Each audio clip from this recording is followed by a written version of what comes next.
Good afternoon, everyone, and welcome.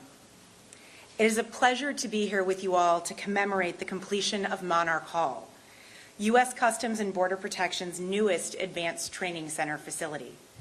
My name is Dina Cooper. It is my privilege to be your MC for today's ceremony. I would now like to welcome our distinguished guests. First, the Secretary of Homeland Security, the Honorable Kristi Noem.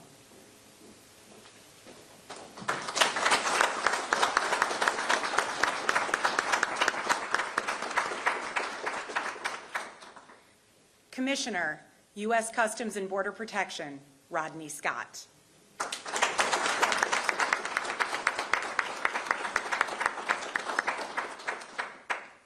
Senator from the state of West Virginia, the Honorable Shelley Moore Capito.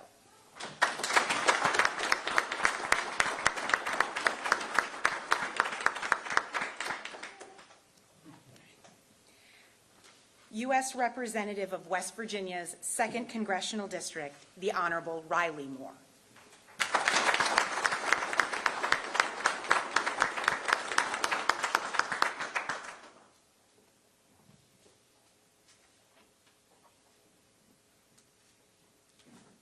I also thank my esteemed colleagues from the Department of Homeland Security, U.S. Customs and Border Protection, and our partners at the U.S.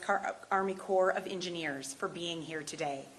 It is a privilege to celebrate this milestone with you. Ribbon-cutting ceremonies have been used to mark progress and new beginnings. During the early parts of the modern age, the practice brought communities together to highlight the completion of critical infrastructure and the opening of new businesses and buildings. They have been used to signify the culmination of a project from its inception and vision through development and finally, completion. About 20 years ago, we held a ribbon-cutting ceremony to open the Advanced Training Center here in Jefferson County, West Virginia, as the first of its kind facility to prepare our law enforcement officers for the varied challenges their frontline duties bring them.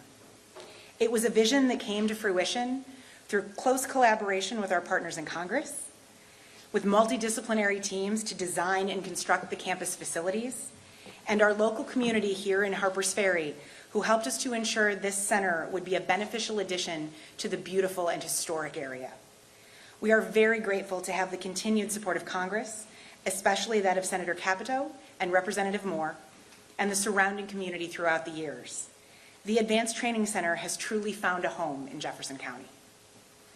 Our goal has largely remained the same since we initially began the design and development of the Advanced Training Center: to deliver mission-specific training to our workforce to meet emerging Homeland Security challenges at and beyond our borders. Today's ceremony underscores our ongoing commitment to this goal and our dedication to ensuring this campus remains a state-of-the-art training center for U.S. Customs and Border Protection's law enforcement personnel and our leadership team. The building we are looking at now is the conclusion of a 5-year interagency and inter-industry effort to plan, design, and develop Monarch Hall. At 32,300 square feet, this 2-story building includes multi-purpose classrooms, collaboration rooms, office space for staff members, and a state-of-the-art green screen room. This newest addition to the Advanced Training Center will provide critical features to enhance the Office of Training and Development's work in fulfilling its mission and meeting the rapidly evolving training demands of our agency. We would not be standing here without the support of Congress, especially that of Senator Capito, who helped to secure the generous funding for the building we are dedicating today. I also want to take a moment to acknowledge Office of Facilities and Asset Management Assistant Commissioner Yvonne Medina and Office of Training and Development Assistant Commissioner Chris Hall. Their joint leadership, coupled with the extraordinary efforts of their respective teams, helped bring forth the facility you see today. Finally, I'd like to recognize the collaboration with the U.S. Army Corps of Engineers and Lobar Incorporated. We are grateful for their professionalism and commitment to helping us achieve this milestone in a timely manner and within budget. We are thankful for these combined efforts of all who have been involved in the project from inception to completion. Before we hear from our speakers, I would like to ask everyone to please stand for the presentation of colors from the U.S. Customs and Border Protection Honor Guard and the singing of the national anthem by Ron Madison, Office of Facilities and Asset Management. uniformed personnel. Up 10. Hook.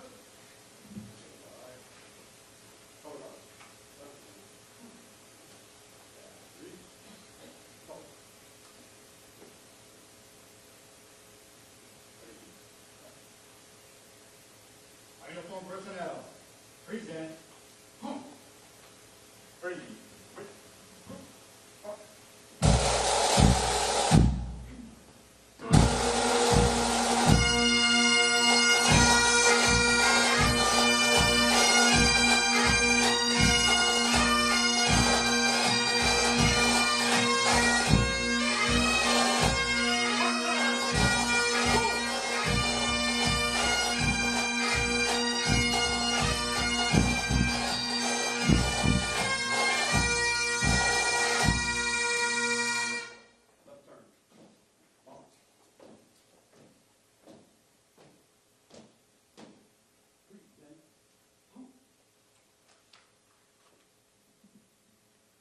Oh, say, can you see by the dawn's early light what so proudly we hailed at the twilight's last gleaming, whose broad stripes and bright stars through the perilous fight, o'er the ramparts we watched, were so gallantly streaming, and the rocket's red glare, the bombs bursting in air, gave proof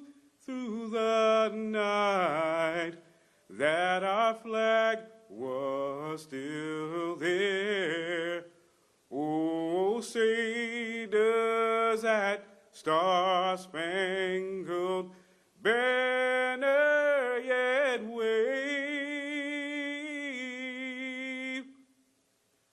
o'er the land of the free and the home of the brave?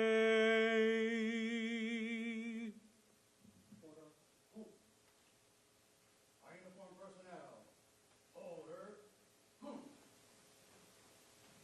Ready.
Ladies and gentlemen, please remain standing for the invocation by Chaplain Patrick Orender, Office of Field Operations.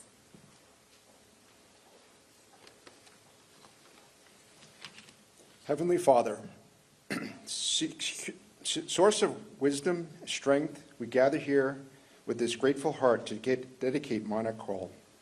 Thank you for this vision and commitment that brought this center to life. Please empower our workforce. We are especially grateful for the steadfast support of the senior leaders of U.S. Customs and Border Protection. The dedication, guidance, and investment have made this milestone possible to continue to shape the future of our mission. Bless all who will teach, work, and learn here. May they be equipped with the knowledge, the skills, and the character to serve and protect our homeland with excellence and integrity. We ask that you bless upon bring the blessing upon West Virginia and the surrounding communities, faithful neighbors who support and strengthen our mission. Guide our leaders, Secretary Noem, Commissioner Scott, Senator Capito, and Representative Moore, and all present today. Grant them unity, wisdom, and resolve in their service. May this hall stand as a beacon of purpose, inspiring dedication to our safeguarding of our nation. Amen. Thank you, Chaplain Orender. Ladies and gentlemen, you may take your seats.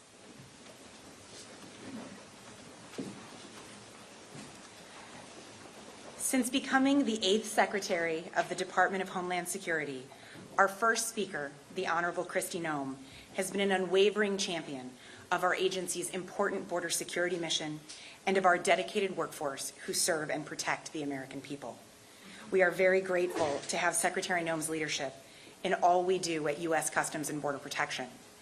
We are especially honored to have her join us today for this momentous occasion. And now I ask you to all help me welcome to the stage Secretary Noem.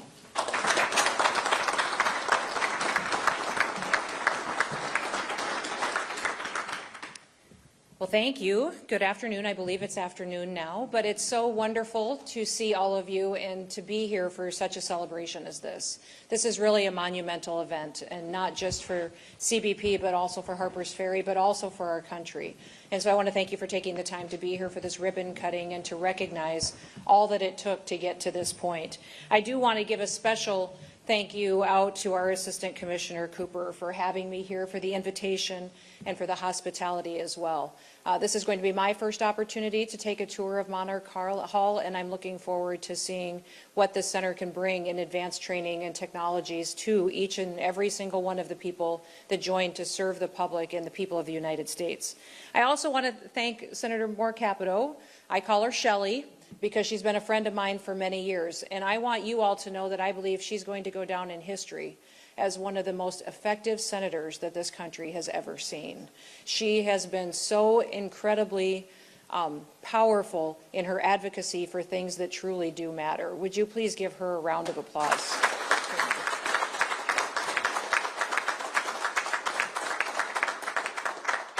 She doesn't just advocate for funding for this campus when she talks about Harper's Ferry and what this training center means. For years now, she has championed bringing the dollars that are necessary here to get this hall built. In fact, I think her alone, in her role on the Appropriations Committee, but also in the Senate and to members of Congress, have secured over $32 million to complete this hall. But when she does that, she tells the story. She tells the story of the men and women that will be here, that will train here, what it means for our country, what it means for our security and the ability of our families to be able to sleep and raise their children at night in a country where they're safe and where they can still pursue the American dream. I've been a long believer in the old proverb that says, what you see with your eyes, you carry in your heart. And I know that she does when she talks about this place, when she talks about West Virginia, and when she talks about what CBP means to this country as well. And also I want to thank Congressman Moore. I don't know of anybody else who got elected and hit the ground running harder and faster than he did. He works tirelessly not only for his congressional district, but also to make the House of Representatives a much more effective body. At days it can be challenging, I'm certain, which I'm grateful you're close enough to home. You can come home and detox once in a while. But I will tell you that when he stands up in a room and he speaks, people stop and they listen. And that rarely happens with members of Congress. When other colleagues are gathered together to learn about the facts behind a project or want to know for certain what truly is the situation that this policy will bring forth in this country, when Congressman Moore speaks, his colleagues listen to him, and he speaks with wisdom and discernment. So I want to thank both of them for being advocates of this facility and advocates of CBP and the work that they do every single day. There's a few other people that I do want to acknowledge. We have the opportunity to have Commissioner Rodney Scott with us today. I don't know if this is his first official event since being confirmed as the new commissioner of CBP, but if you would all congratulate him with me, I'm so thrilled at his new leadership role. It is not necessarily all that fun to go through a Senate confirmation hearing, but he did it, and he did it with grace. And I want you all to know that when I look at leadership here in this component, in this department, under the Department of Homeland Security. I turned to Rodney for leadership, and I turned to him to mentor other agencies. He is often someone who can speak with wisdom to somebody else that may not even be in CBP, maybe in a completely different department, such as USCIS or ICE or in FLETC, and he can give them wisdom and advice that helps them be more effective in the jobs that they have. So I am very grateful to have him willing to come back out of retirement, kind of, and hit the ground running and be ready to lead. But we do have somebody that is retiring, and that has been the acting commissioner, Pete Flores, and I do want to acknowledge him. I have never met someone who has served with such a steadfast consistency and care for the post at which he is responsible for than Pete. I haven't known him that long. I first met him when I was nominated for this position, but have gotten to spend hundreds of hours with him. And no matter what I said or did or decided, he looked at me and said, "Yes, ma'am, and this information might be helpful to you," and educated me and helped us make the best decision for our country. I've appreciated him more than probably he'll ever know. But if you do get the chance to spend some time with him, let him know how highly I think of him. We are grateful for his leadership.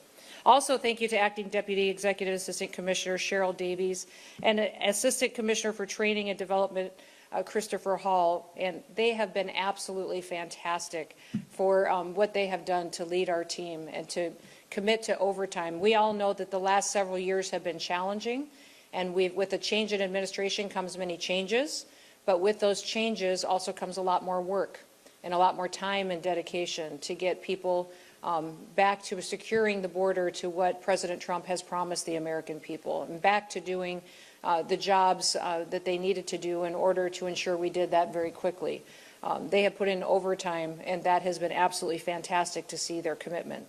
I also want to say thank you to the Advanced Training Center and Interim Director, Christopher Line, who has been amazing for the dedication of running the day-to-day operations of this center and the expansion, which continues to grow, and more people which will be inspired to come and to learn here and to serve here and to train here. I have long believed that when you invest in things, you show that you truly do care about them. For years and years, I was a children's pastor at our church.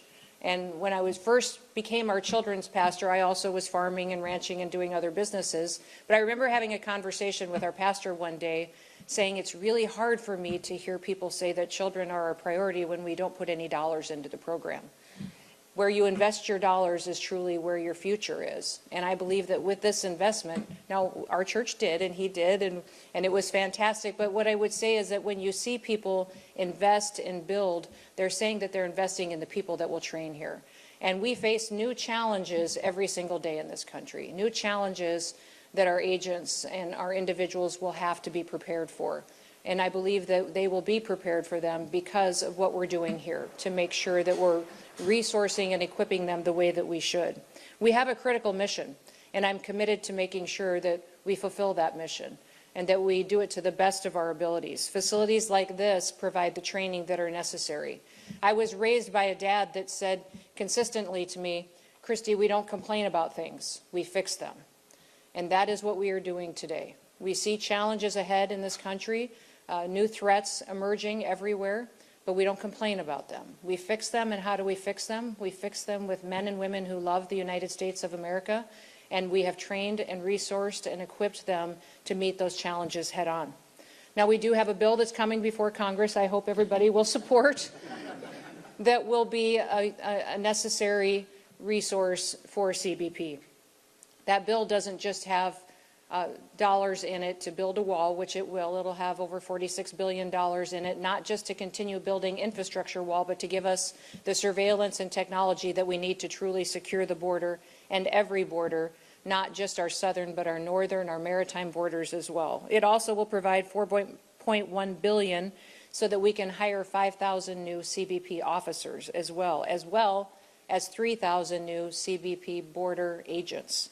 It also gives us $2.7 billion to CBP so that we can have the surveillance technologies that we need, and another $1 billion for our vehicle fleet. It allows ICE to hire 10,000 new officers, which we cooperate every single day to secure our country. And it will also allow us to double our detention capabilities that may be necessary as we do our work. It also will address salary and bonuses, which I think is incredibly important. When you make sure that we take care of our people that work for us, we're taking care of their families. I don't know of anybody that can do their job with excellence if their family is in crisis at home. And that's the one thing that I want everyone who works with CBP to know, is that we've got your back, but we care about your family, and we care about your family's futures as well. One thing that I want to leave you all with today is to never lose sight of our priorities, of what our mission is. Our mission at the Department of Homeland Security is to secure the homeland with honesty, with integrity, and to do that in a way that best represents the United States of America. CBP has done that with excellence. They have done their job and overachieved anything to which I could have thought was possible in such a short period of time. This training center is going to allow us to do even more far into the future. So thank you for wrapping your arms around this facility and the people that will train here. Thank you to the chaplain for praying over this building, and the people that will train here, that God's hand and that this hedge of protection will be over them. And I'm so honored that you invited me to be with you today to celebrate this.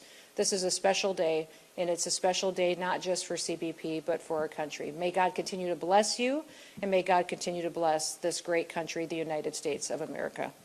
Thank you.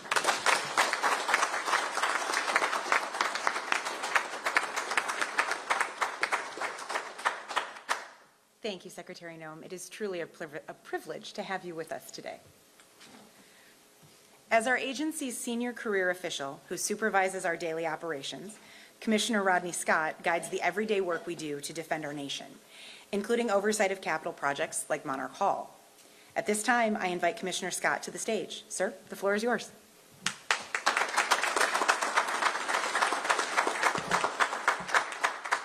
Good afternoon. I'm going to keep my remarks a little bit short, but I really do want to thank Secretary Noem for being here. Thank you for the support you've given us from day one, and your investment not just of time here, but time with the leadership teams. But your attendance here today means a lot to us, and greatly appreciate it.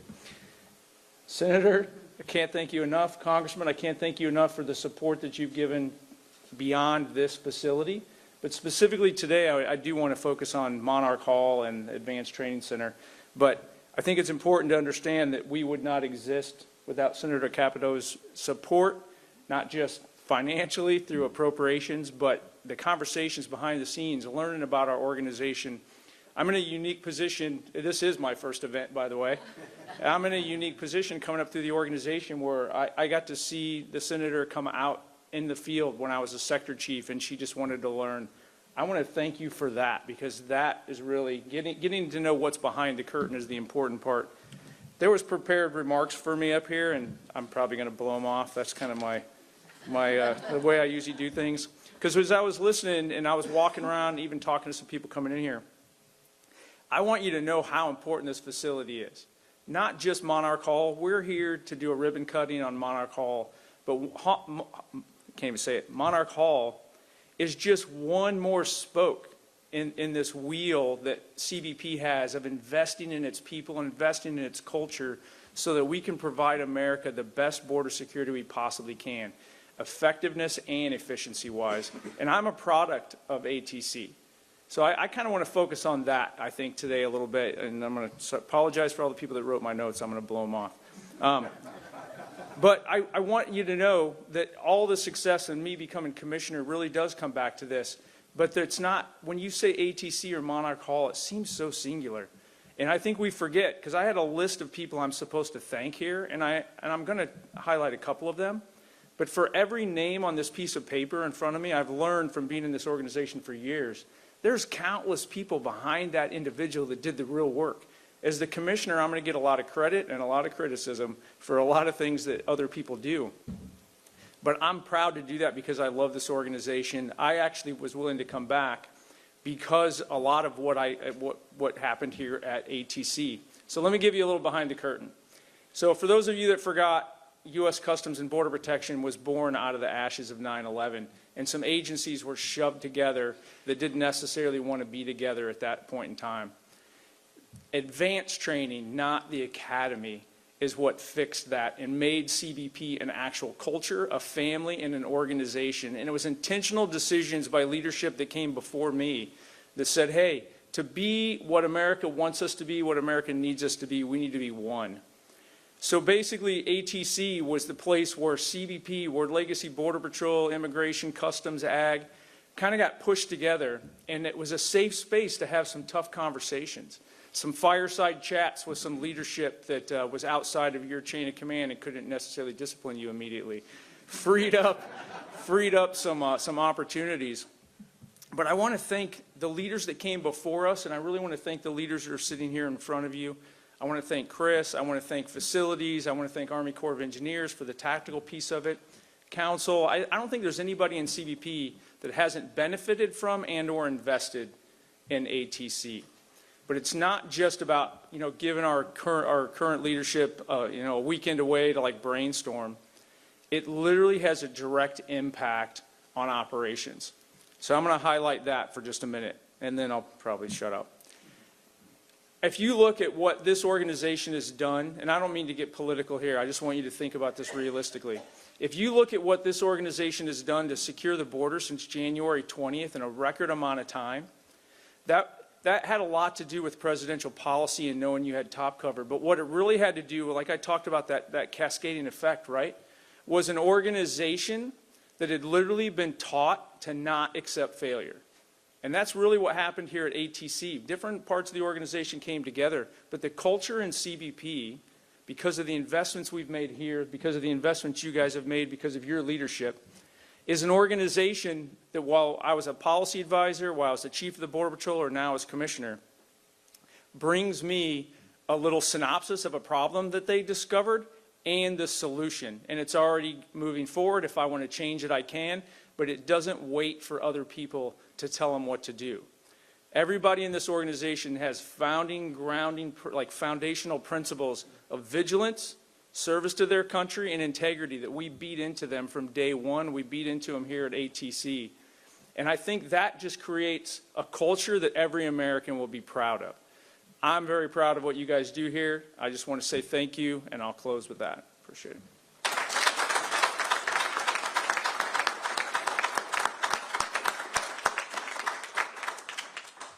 Thank you, Commissioner Scott. Our next speaker is the Honorable Shelley Moore Capito, U.S. Senator from West Virginia. Senator Capito, a West Virginian through and through, has had a distinguished career of promoting excellence in West Virginia, be it through higher education or in the public sector. As former chairwoman and ranking member, and now current majority member of the Senate Homeland Security Appropriations Subcommittee, we appreciate Senator Capito's commitment to understanding what we do along the U.S. border and beyond, and for supporting our mission. We are again very thankful to have her help in securing the funding for this project when she was chairwoman. Without further ado, let's welcome Senator Capito. Well, thank you very much for the warm introduction, and I am so happy to have the Cabinet Secretary here, who I call Kristi, because we served together for 4 years and we've known each other. She's an excellent governor in her home state of South Dakota, and just a really warm, as you can tell, very warm and dedicated and great family person as well. So it was fun for us to fly out and do some catching up to do. Rodney I met out in California when he was the sector chief out there, and I cannot tell you how excited I was when I saw that he was going to be the nominee for this position. He knows that. I was going to ask you, when did you start your training? 1992. Things have changed since 1992. And think about it. He's seen probably a lot of different things. So he knows, I think there's nothing better than a person to lead an organization that knows the organization, knows what it's like to be that first trainee when you're first trying to get your feet wet, knows what it means to be probably assigned to a place you really don't want to go. How do you explain to your family, but also the different problems that are coming across the desk or out in the field. So, Rodney, congratulations on your nomination. You're right, confirmation's not easy to go through, but you have a great mentor here. She's just terrific. Great to be here with Congressman Riley Moore, who is my nephew. And so I was thinking about all the people that I've known so long. I've probably known him, I definitely have known him longer than anybody else. 1980, July 1st, yes. It was his first grandchild in our family, so it was a big joyous day. But I'm so proud of what he's doing here. He lives right here in Harpers Ferry, which really makes a difference. But Raleigh's, as the Secretary said, he's a star and he's going to do well. We're both on appropriations, which is kind of a nice tag team situation in terms of being in the Senate, being in the House, so we have constant communication as well. I will bring back to Senator Katie Britt, who chairs that committee. She said, thanks a lot for leaving that. I went to a very non-controversial committee to chair, health, education, and labor. Woo, I might come back to Homeland Security. Yeah, Homeland Security is looking maybe a little bit easier now. But anyway, this facility is fantastic. We've been out here more than a few times. We brought a staff retreat out here several years ago so we could see really on the ground what occurs at this facility. And as a West Virginian, you know, my frame of reference, different than these guys, is that West Virginia frame of reference. It's great to have everybody have a touch of West Virginia when they come here, but it's the economic opportunity that the center brings to this region of West Virginia. Many of the folks who teach here and work here are now native West Virginians and live here. And so for us, this is just an incredible facility to watch it grow. And the Monarch Hall is, you know, I was trying to think, is the Monarch butterfly our state butterfly? I think it is. It is. All right. I didn't win the Golden Horseshoe contest, but that's our West Virginia history contest. But anyway, I thought that's our state butterfly. I don't know. Does South Dakota have a state butterfly? They migrate through South Dakota. Okay, there we go. There we go. That's how we got it. Yeah. But anyway, so I'm really proud. When I think about what's coming across the border, I mean, really, I can't say enough praise for President Trump and the Secretary and what they've been able to accomplish in the last 5 or 6 months. You know, it takes a will, an incredible will, a steel will, to move forward in an aggressive manner, to be able to make the changes as much as they can without Congress acting, to be able to really change the face of particularly the southern border. Our state of West Virginia is particularly affected by the fentanyl that comes over and across the border. We know our fellow West Virginians, we've lost too many to the scourge of fentanyl. Family members, church members, neighbors. It knows no boundaries, no economic boundaries. Nobody. I can tell you, my daughter went to high school in Charleston. She's lost probably 15 people. She's 39 right now. 15 people in and around her age group, either a year above her, her year, or the year below, in that one single high school to the overdose of fentanyl. I mean, that's just unbelievable. It's horrifying. So that is a challenge that we want to make sure that the Border Patrol is ready to meet the challenge. The technology is evolving huge here. And lastly, I'll say this. I'm getting a lot of kudos for bringing $32 million, which is pretty good. Senator Byrd would be very happy with that. But you have to remember, this is our money coming back to us. This is not my money, or honestly, don't tell President Trump, it's not the president's money. It is our money coming back to where our priorities are. As the Secretary said, we set our priorities and that reflects who we are. And so to have the training that we have here, to be able to have so many people touch West Virginia and be a part of West Virginia and always have a bit of West Virginia left in their heart, no matter where they go across this country, is a great thing for somebody who is a native West Virginian and loves it like we all love our home states. So thank you so much for coming out today. It's been remarkable that you would take the time. I was kind of fully waiting for her to cancel because of all of the other things that are going on. But I will see the best decision, besides the Secretary coming here, is whoever made the decision to not have this outside. Now, that shows you how smart everybody is here at the training center, because off that pavement, it'd be over 100 degrees probably. Anyway, I'm so proud of everybody. Thank you, and let's keep up the good work and make sure that we do as we want, and that's securing our borders and making sure that we can have that American way of life that we all love and cherish. So thank you all very much.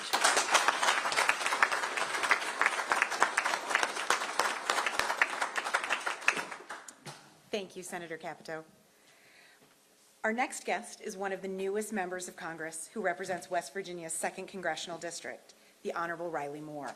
So far during his tenure in the U.S. House of Representatives, Congressman Moore has worked tirelessly to further our nation's border security objectives.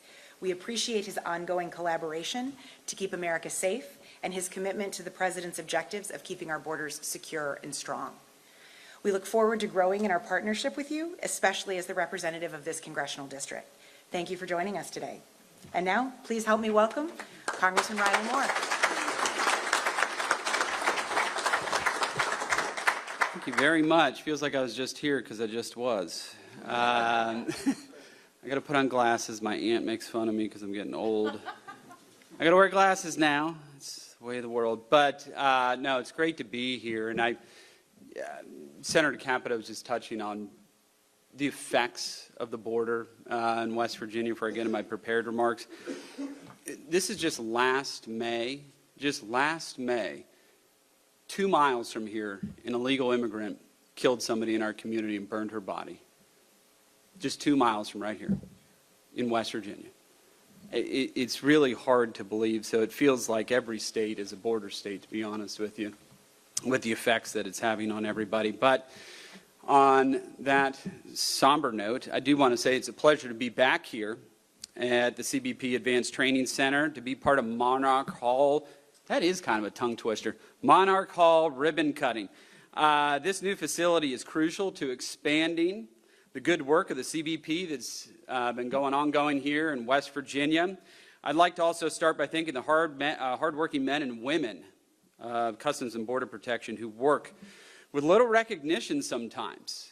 Certainly from my office they get that, but sometimes in the public they do not, and they very much deserve it for keeping our nation safe. So thank you all very much.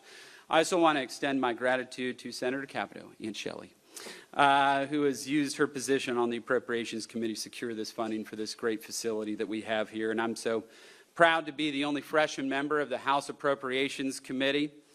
And I look forward to working with the Senator and you all here at the Advanced Training Center to further expand and continue the mission. I'm also grateful, so grateful for Secretary Noem for being in Harpers Ferry, West Virginia. Thank you so very much. I live 5 minutes from here. Somebody told me last month, Secretary of Homeland Security is going to be 5 minutes from my house. I wouldn't believe it. But here you are. So thank you so much for being here today and your unwavering support for law enforcement, particularly CBP and the Advanced Training Center here in Harpers Ferry.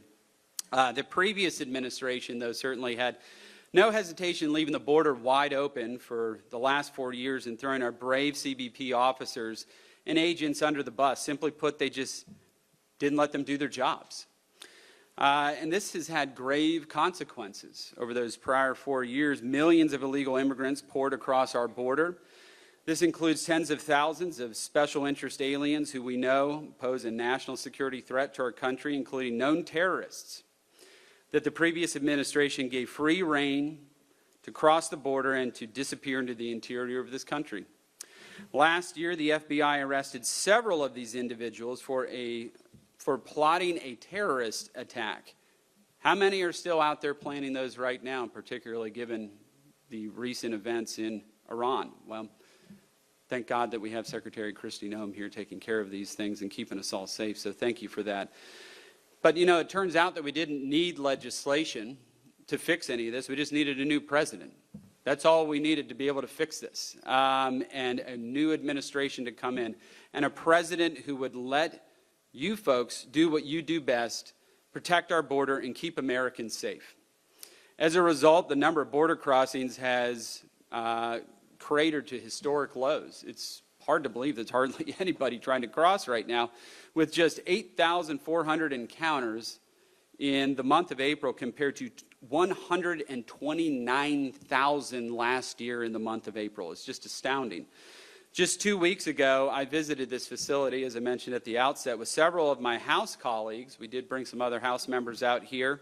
While here, I tried the training simulator, which allows instructors to gauge officer and agent responses to lifelike situations without putting anyone in harm's way. You were there for that, so you can attest to this. I did a good job on this. There was a guy coming up with a knife, and there was somebody in the car. I neutralized both these folks in 1.5 seconds with 7 rounds, one of them a headshot through a windshield. That's correct. So we're big Second Amendment supporters in West Virginia. So I'd like to come back out to the gun range whenever you get some time. But it's a great simulator. It was very, very lifelike. And actually, the simulator gun itself had the weight of like a Glock. It felt like an actual handgun and had a bit of recoil and all that, which I found very interesting. So thank you for that again. And I'm also, if you ever need any help out in the field, though, give me a shout. I'll head on down. But I'm also excited to share that I will also be introducing legislation. We talked about this during our brief in the House to realize CBP's goal to swap parcels of land here currently owned by DHS and Interior, and hopefully get those additional 25 acres so we continue to grow this wonderful facility. Allow me to once again express my gratitude for the important work being done here at this facility and for the invitation to address you all today. Thank you so very much, and God bless you all. Thank you.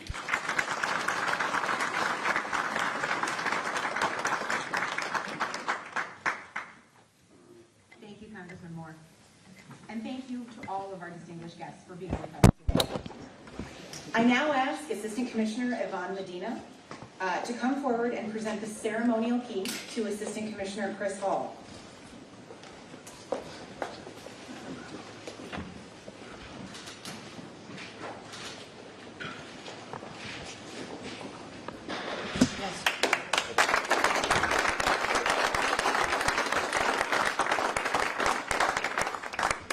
Thank you, AC Medina. AC Hall, Monarch Hall is officially yours.